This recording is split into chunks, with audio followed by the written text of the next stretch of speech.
Assalamualaikum warahmatullahi wabarakatuh. Bertemu lagi dengan channel Hari SG. Untuk kali ini saya akan berbagi sedikit pengalaman buat teman-teman semua tentang bagaimana caranya mengatasi solder yang kurang panas.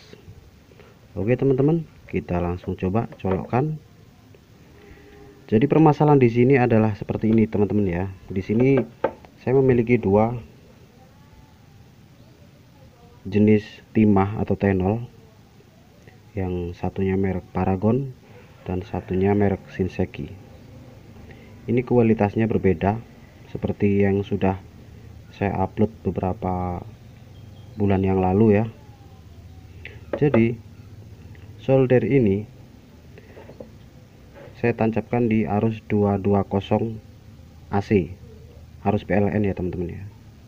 Kemudian ketika digunakan untuk menyolder dengan menggunakan timah atau tenol Paragon, itu seperti ini, sangat-sangat lunak teman-teman ya.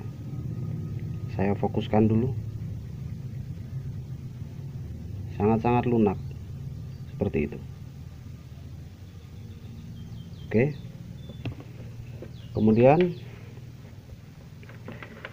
kita coba di merek Shinseki. Kita coba ya. Ya, ini keras banget teman-teman ya. Merek Shinseki ini keras, jadi bisa meleleh. Cuma untuk menyolder itu kurang cair teman-teman. Untuk merek Shinseki ini tuh, jadi kurang cair.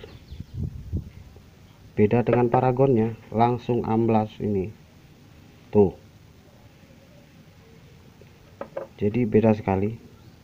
Oke, kita langsung ke cara mengatasi soldernya teman-teman. Tujuannya supaya merek Shinseki ini bisa kita gunakan biar nggak sia-sia. Ini teman-teman alat yang kita gunakan. Jadi kita mengatasi solder ini yang kurang panas ini dengan menggunakan alat ini, yaitu satu buah trafo. Ini ukuran tidak jelas ya, kurang lebih 1 atau 2 ampere ya. Oke, kita langsung ke cara mengatasinya. Yang pasti siapkan kabel colokan seperti ini. Kemudian langkahnya adalah ini yang coklat, ini yang negatif, kita hubungkan dengan yang negatif seperti ini teman-teman ya. Lalu kita solder.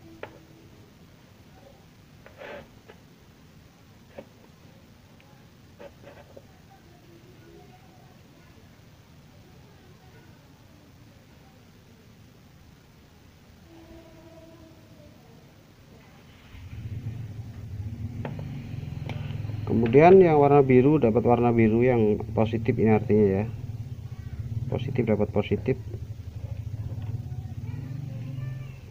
Kalau pakai Paragonnya mudah cair bosku, jadi saya nggak gunakan ini sulit banget nempelnya, meleleh tapi nempelnya susah.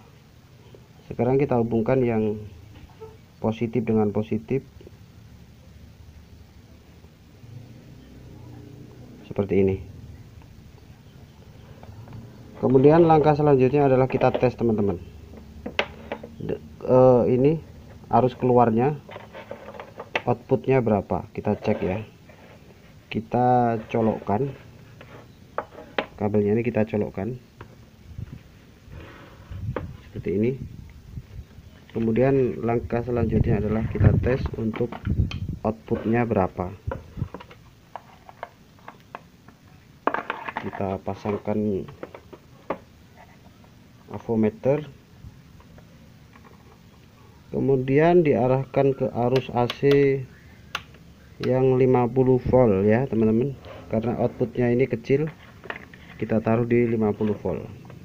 Sebelumnya kita harus pasangkan probnya seperti ini untuk mendapatkan nilai akurat, yaitu kita putar ke arah 0 dulu. Oke, sudah 0 ya teman-teman ya.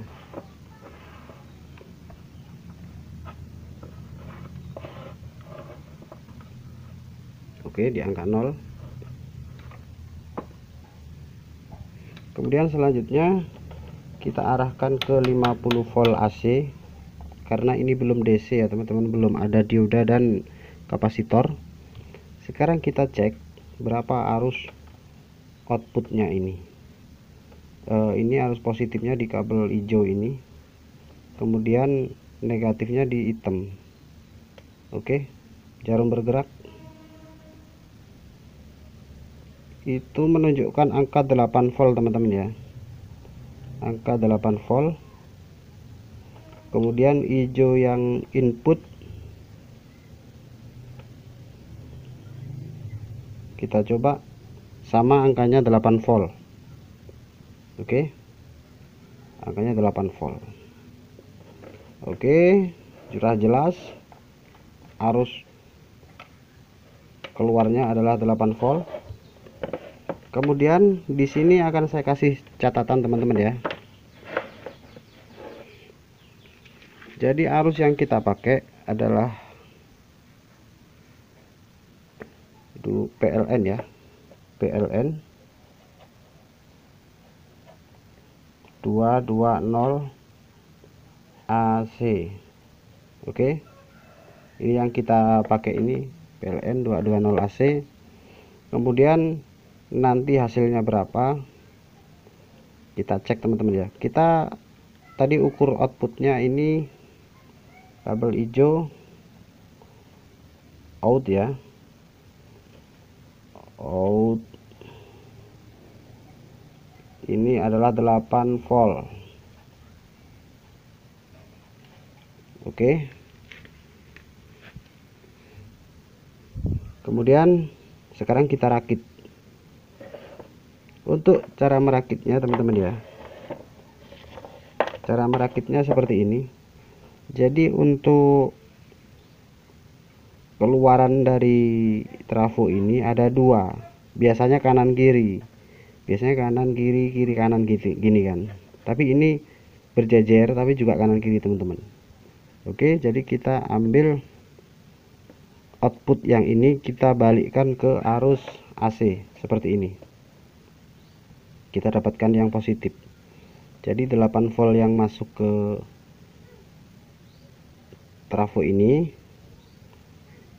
kita dapatkan di kabel positif 220.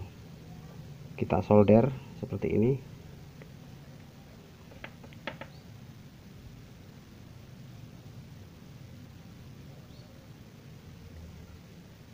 Ya, seperti ini teman-teman ya. Kemudian untuk kabel hijau satunya ini kita gunakan sebagai output. Jadi siapkan colokan seperti ini. Jadi arus positif yang keluar itu melalui ini teman-teman ya. Ini kita hubungkan dengan kabel yang warna merah, arah ke colokan. Kemudian langkah selanjutnya, kabel negatifnya ini dapat di negatif ini teman-teman. Saya solder dulu ya biar lengket.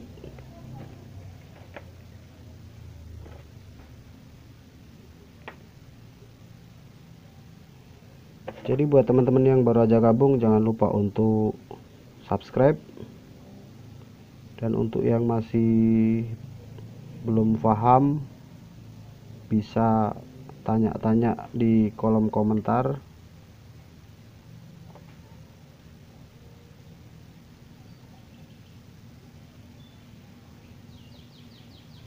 Kurang nempel.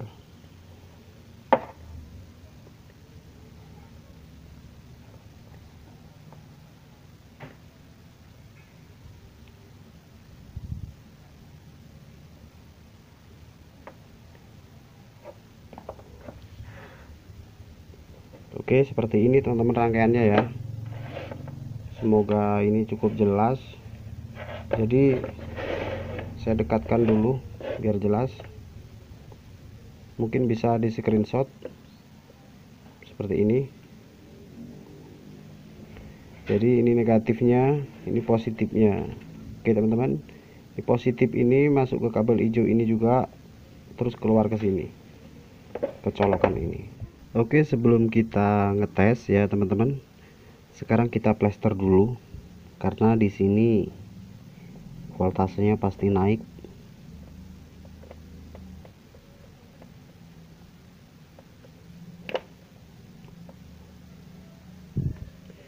Dan yang bagian ini tidak usah kita plester karena untuk pengujian. Saatnya kita tes sekarang.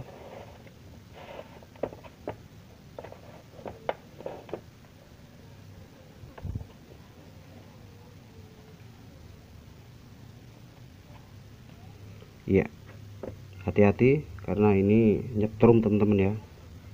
Sekarang kita tes, kita colokkan dulu. Kemudian sebelum dilakukan pengetesan, yaitu jangan lupa untuk skalanya dipindahkan ke skala ohm, kita tempelkan seperti ini, dan ini posisinya kita geser ke benar-benar titik nol ya teman-teman ya. Ini sudah nol. Kemudian untuk mengetes kita pindahkan lagi ke 250 volt AC. Oke, untuk arus sebelum masuk ke trafo kita tes dulu teman-teman. Ini negatifnya dan ini positifnya. Oke, terbaca ini teman-teman ya. Ini 200, kemudian di sini 250, dan di tengah-tengahnya ini adalah 225, yang strip yang besar itu yang tengah. Tengahnya ini 225. Kita cek. Maaf, kurang nempel. Oke, itu posisi berada di atas 200 dan di bawah daripada strip tengah. Artinya ini adalah 220 volt AC PLN. Ini sebelum masuk trafo yang saya tes ini ya. Oke. Kemudian setelah masuk ke trafo dengan rangkaian seperti ini tadi, kita tes teman-teman ya.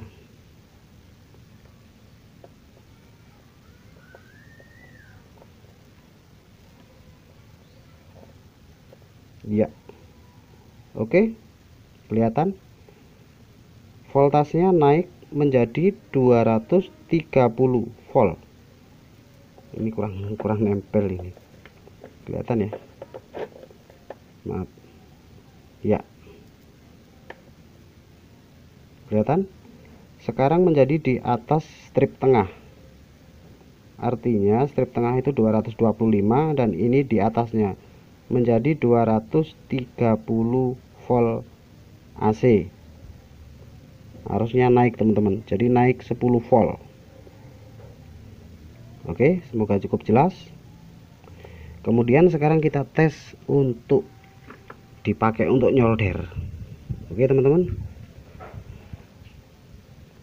soldernya saya pindahkan ke colokan yang baru, ke colokan yang ini ya teman-teman ya. Kita tes. Untuk soldernya ini punya nilai toleransi sampai di 240 teman-teman ya. Jadi kalau ini tadi sebelum masuk ke trafo itu 220, setelah keluar dari trafo menjadi 230, artinya masih aman untuk solder ini karena nilainya toleransinya maksimalnya di 240. Oke, setelah kita colokkan di keluaran dari trafo, kita coba untuk ngetes. Kalau untuk paragonnya itu sudah nggak diragukan lagi ya, di 220 volt aja udah sangat cair. Oke, sangat cair itu. Kemudian kita coba di yang merek Shinseki. Tadi agak susah ini cairnya, sekarang kita coba ya. Inilah teman-teman, kita pakai buat motong ya. Ya, tuh kita pakai buat motong. Semoga cukup jelas. Sekarang jadi sangat lunak ya, seperti ini. Cus, kelihatan ya, lunak sekali. Lihat perjalanannya. Untuk memotong beberapa senti itu cepet banget ini sekarang. Kelihatan ya, cus, sangat lunak sekarang teman-teman. Kalau untuk ini ya jelas sangat cair untuk paragonnya. Jadi dengan cara seperti ini, merek Shinseki ini jadi bisa kita gunakan lagi, nggak sia-sia gitu teman-teman ya. Terutama untuk Pak Ratmo ya, nanti saya colek Pak Ratmo. Oke, semoga tutorial ini bermanfaat buat teman-teman semua ya. Sekian dari saya Hari SG dan saya ucapkan terima kasih.